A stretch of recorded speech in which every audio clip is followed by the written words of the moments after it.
We're better as friends, honestly, she assured me, so I agreed. Then she discovered friendship didn't include me covering her half of the vacation, especially not when I took someone else instead.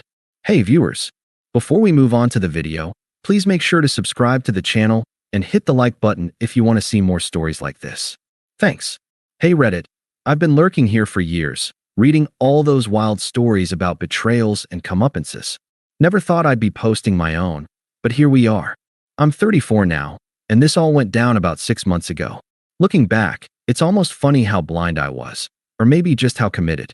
But let me start from the beginning so you get the full picture. My name's Alex, and I work as a marketing consultant for a mid-sized firm. It's steady work, good pay, but it means long hours sometimes. I met Jenna in college. She was this vibrant graphic design major, full of big ideas about freelancing and building her own brand. I was smitten from day one. She had this energy that lit up a room, and I loved supporting her dreams. After graduation, we moved in together in a cozy apartment downtown, nothing fancy, but it felt like home. From the start, I was the reliable one. Jenna's freelance gigs were hit or miss. Some months she'd land a big client. Others she'd be scraping by with side jobs like waitressing or odd design tasks. I didn't mind picking up the slack. I covered most of the rent, utilities, even helped her set up a professional website and portfolio. I'd work overtime to make sure she could attend those networking events or buy the software she needed. We're a team, I'd tell her. Your success is our success. One flashback that sticks with me. About 2 years in, she hit a rough patch. Lost a major client, bills piling up. I remember coming home exhausted from a 12-hour day, and she was in tears on the couch. I hugged her, said we'd figure it out. That night, I transferred money from my savings to cover her share of rent without her asking. She promised it'd be temporary, and yeah, things picked up for her eventually. But looking back, that set a pattern, me giving, her taking it for granted. We talked about the future a lot. Marriage, kids, all that. I wasn't rushing, but I was all in. Last year, she started hinting about needing a break from the grind. Let's plan something epic, she said. So, I surprised her with tickets for a 2-week vacation to this beautiful beach resort abroad. White sands, crystal water, the works. It was our dream trip, something we'd fantasized about since college. I put down the non-refundable deposit, about $2,000 from my savings, figuring she'd chip in her half later once her next paycheck came in. She was over the moon, posting about it on social media with heart emojis and tags like #couplegoals. Can't wait to make memories with my favorite person, she wrote. But things started shifting around then. She'd come home late from work drinks, her phone buzzing more than usual. I'd notice her scrolling through messages with a secretive smile, but I chalked it up to client stuff. Then came the subtle digs. On social media, she'd repost memes about needing more adventure in life or outgrowing routines. One night, over dinner, she casually mentioned her coworker, this guy named Mark, a musician on the side, apparently. He's so spontaneous, she'd say, laughing. Always planning these wild outings. I felt a twinge, but brushed it off. I trusted her. Why wouldn't I? I'd never given her a reason not to be happy. The confusion built slowly. I'd plan date nights, picnics, movie marathons, and she'd bail last minute for inspiration sessions with friends. Sex tapered off. She'd say she was tired or stressed. I started questioning myself. Was I too predictable? Too focused on stability? I even suggested we spice things up, like a weekend getaway, but she'd wave it off. We're fine, Alex. Don't overthink. But I was overthinking, lying awake at night wondering where the girl I fell for had gone. It felt unfair. I'd sacrificed promotions that required travel just to stay close for her career. I'd given up hobbies to free up time for us. And now, this emotional distance? It hurt, but I didn't confront her. I wanted to believe it was a phase. Little did I know it wasn't. The bomb dropped one evening in our living room, and it changed everything. It was a Tuesday night, nothing special. I'd gotten home early, picked up her favorite takeout, Thai food from that spot down the block. I set the table, lit a candle, thinking maybe we could reconnect. Jenna walked in around 8, looking distracted, phone in hand. She barely glanced at the setup. Hey, I said, smiling. Thought we could have a nice dinner. How was your day? She sighed, dropping her bag on the couch. Alex, we need to talk. My stomach dropped. Those words never lead anywhere good. I nodded, sitting down. Okay, what's up? She paced a bit, avoiding my eyes at first. Then she stopped, crossed her arms, and just let it rip. Look, I've been thinking a lot lately. About us. I love you, but I think we're better as friends. Honestly, I blinked, the words not fully registering. Friends? What do you mean? She sat across from me, her tone shifting to this weird mix of pity and confidence. Come on, Alex. We've been together forever. You're great, reliable, sweet. But lately, I feel like we've grown apart. I'm craving more excitement, you know? Someone who pushes me out of my comfort zone. I felt a chill. Is there someone else? She hesitated, then nodded, like it was no big deal. Yeah, Mark, from work. We've been hanging out. It's nothing serious yet, but he gets me. He's spontaneous, always planning these adventures. With you, it's just routine. Work, home, repeat. I need more than that. Routine? I just booked that vacation to shake things up, but I kept my voice steady. So you've been cheating? She rolled her eyes, like I was being dramatic. It's not cheating if we're basically roommates at this point. We haven't even been intimate in weeks. And don't act surprised, I've been hinting for months. Those posts about needing adventure? That was me trying to tell you. I stared at her, the takeout growing cold. Hinting? Instead of talking to me directly. Whatever, Alex. You're always so logical. That's part of the problem. No passion, no spark. Mark makes me feel alive. He took me to this underground concert last weekend, and it was incredible. You would have hated it. Too loud, too unpredictable. She laughed then, a smug little chuckle that cut deep. Remember when I suggested we try something new, like skydiving? You said it was too risky. That's you, always playing it safe. I deserve someone who matches my energy. I leaned back, processing.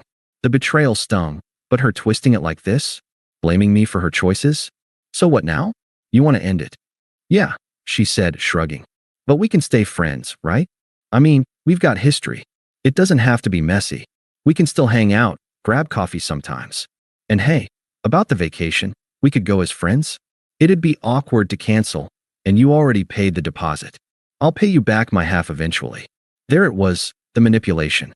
She dumps me, admits to cheating, and in the same breath, assumes I'll still foot the bill for her fun. Her logic was so entitled, like our friendship entitled her to my wallet. I took a deep breath, keeping calm. No yelling, no begging. If that's how you feel, okay. She blinked, caught off guard. Okay, that's it. What do you want me to say, Jenna? You made your choice. She smirked, standing up. See? Even now, no fight. No emotion. That's why this won't work. Mark would have argued. Shoni cares. I stood too, grabbing my keys. I care, but I'm not going to beg you to stay. As I headed to the bedroom to pack an overnight bag, she called after me. You're really leaving? Just like that. Yeah, I said over my shoulder. Friends don't live together, right? She huffed. Fine, but don't make this weird with our friends. Tell them it was mutual. I didn't respond. I threw some clothes in a duffel, grabbed my laptop, and walked out the door without another word. She watched from the hallway, arms crossed, looking almost disappointed I didn't make a scene. I drove to a buddy's place, crashed on his couch, and that was it.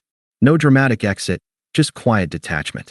That night, lying there, the unfairness hit hard. 5 years.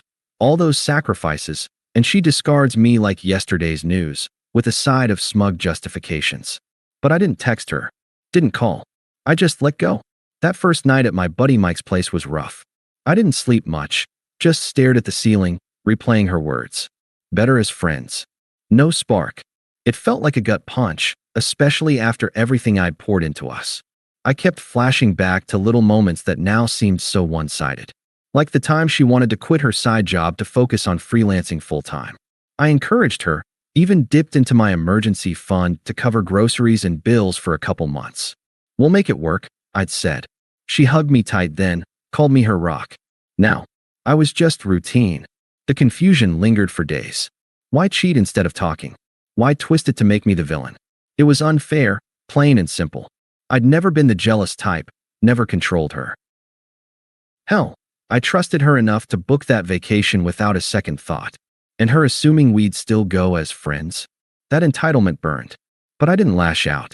No angry texts, No showing up at the apartment demanding answers. I just detached. Mike was a lifesaver. Dude, she's showing her true colors, he said over beers that weekend. You deserve better. He let me crash as long as I needed, no questions. I took a few days off work to clear my head, went for long runs, hit the gym harder than usual. It helped channel the hurt into something productive. I started journaling too, jotting down all the red flags I'd ignored. Her late nights, the way she'd compare me to others subtly, like, Mark's band played this cool gig. Wish we did stuff like that. Hindsight's brutal. Practically, I handled the logistics with quiet efficiency. I emailed our landlord about breaking the lease early, citing personal reasons. Transferred utilities out of my name. The joint bank account? I withdrew my half and closed it. No drama, just a clean cut. And the vacation? Well, the deposit was non-refundable, but the balance wasn't due yet. Jenna had never paid her share, always saying, next paycheck. I didn't remind her. Why should I? Friends don't expect handouts. A week in, I unblocked her on one app, just in case of emergencies with shared stuff. But mostly, radio silence from my end. I focused on me. Picked up old hobbies, photography, reading those sci-fi novels I'd shelved. Even went on a solo hike one weekend, something I'd always wanted but put off for her. Up on that trail, breathing fresh air, the fog started lifting. I wasn't broken, I was free. The silence wasn't weakness, it was strength. I realized I'd been carrying the relationship alone for too long. Her betrayal? It stung, but it also clarified things. I deserved someone who saw my stability as a strength, not a flaw. Work picked up too. I threw myself into a big project, and my boss noticed. Alex, you're on fire lately, she said in a meeting. It felt good, validation from effort, not from begging for affection. I even started casually dating, nothing serious. Met a woman named Laura at a networking event, smart, kind, appreciated my dry humor. We grabbed coffee a couple times, no pressure. It was refreshing, like rediscovering parts of myself Jenna had dimmed. The unfairness still echoed sometimes, late at night. 5 years gone. But I didn't dwell. I let the silence do the talking. And soon enough, karma started whispering back. It took about a month for the cracks to show on her end. I'd heard bits through mutual friends. Nothing I sought out, just casual updates. Apparently, things with Mark fizzled fast. He was spontaneous. All right, spontaneously ghosted her after a few weeks of fun. Turned out he was seeing other women, the classic player type. Jenna had quit her waitressing gig impulsively to travel with him, or something, leaving her freelance income as her only lifeline. But clients dried up when she started posting dramatic stuff online, vague rants about fake people, and moving on. Friends pulled away. No one likes mess. The first outreach came via text, about 5 weeks post-breakup. I was at the gym when my phone buzzed. Hey Alex, how've you been? Miss chatting. We should grab coffee as friends sometime. Oh, and about the vacation, deposits down, right? I can Venmo my half soon. Let's not waste it. I stared at the screen, still assuming I'd carry her. No apology, just breezy entitlement. I typed back brief. No need. Handle your own. Her reply came quick. What? Come on, don't be like that. Friends help each other out. It's not like I can afford to lose that money right now. I didn't respond. Blocked the number for good measure. A couple days later, the call started from her mom, of all people. Jenna's family was always pushy, the type to meddle. Her mom, Karen, yeah, fitting, left a voicemail. Alex, this is Karen. Jenna told me what happened. You two were so good together. Why throw it away over a little mistake? She's going through a tough time. Be the bigger person and talk to her. Family sticks together, even as friends. I deleted it without calling back. But then her best friend, Tina, toxic as hell, always enabling Jenna's drama, texted, Dude, you're being cold. Jenna's hurting. She didn't mean to cheat. It just happened. At least hear her out about the trip. She needs a break. Hurting? After her smug breakup speech? I replied, Not my problem. Blocked. The desperation ramped up. Jenna must have gotten a new number because a week later, she called while I was at work. I let it go to voicemail at first, but curiosity won. Listen later. Alex, it's me. Okay, fine, you win. I was wrong. Mark was a jerk. He used me and bailed. I'm sorry for how I ended things. Can we talk? I miss you. Miss us. And the vacation. I really need it right now. Things are rough. Freelance isn't paying, and I'm behind on rent. As friends, maybe you could spot me? I'll pay back, promise. Her voice cracked a bit, but it felt manipulative. Still no real accountability. I didn't call back. Then she showed up. At my office, no less. Must have remembered the address from old visits. It was lunchtime. I was stepping out when I saw her in the lobby, looking frazzled. Hair messy, eyes red, a far cry from the confident woman who'd laughed in my face. "Alex," she said, rushing over. "Please, don't walk away. I need to talk." I stopped, kept my tone even. "What is it, Jenna?" She fidgeted, glancing around. "I'm sorry. For everything. The cheating, the way I said it. I was stupid. Mark seemed exciting, but he was abusive, yelled at me, ghosted when I needed him. Now I'm alone, broke. Friends are ditching me because of the drama. But you were always there. Can we try again? Or at least be real friends? Help me out." I crossed my arms. "You made your choice." Her eyes welled up. "Come on, don't be heartless. I know I hurt you, but we have history. The vacation, let's go together. It'll fix things. I'll make it up to you." "No." She shifted, anger creeping in. "Seriously? After all those years I put up with your boring routine? You owe me for sticking around that long. At least cover my half of the trip. It's the least you can do as a friend."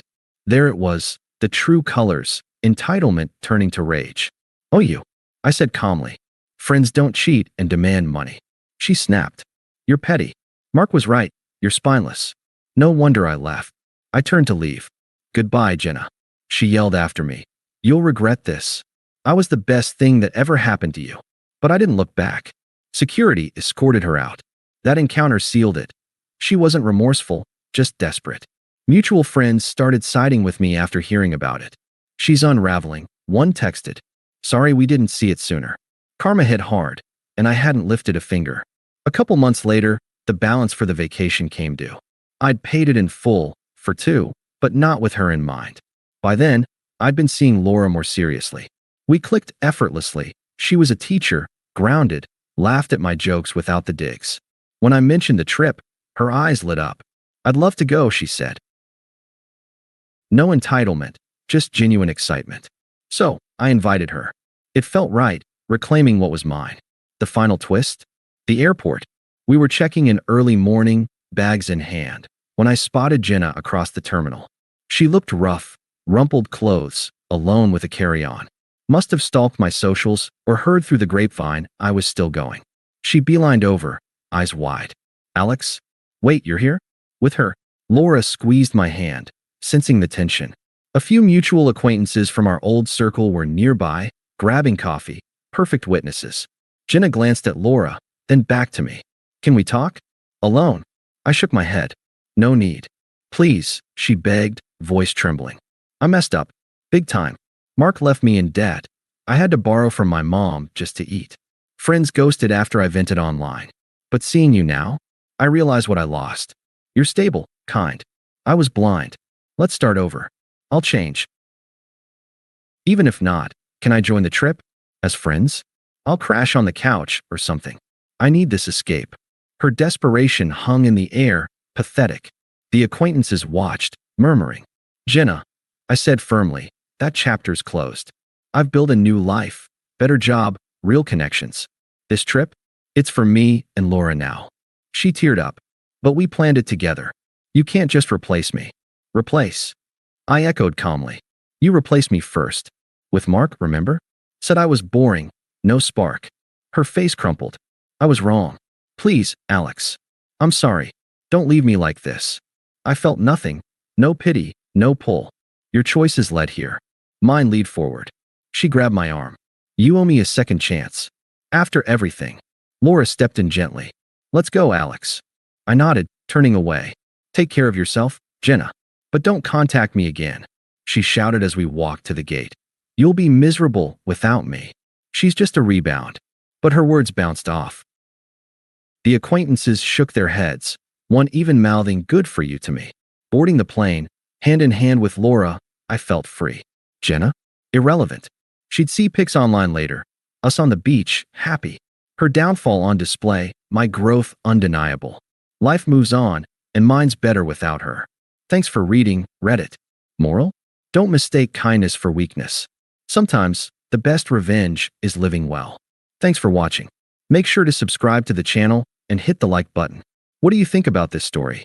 Share it in the comments.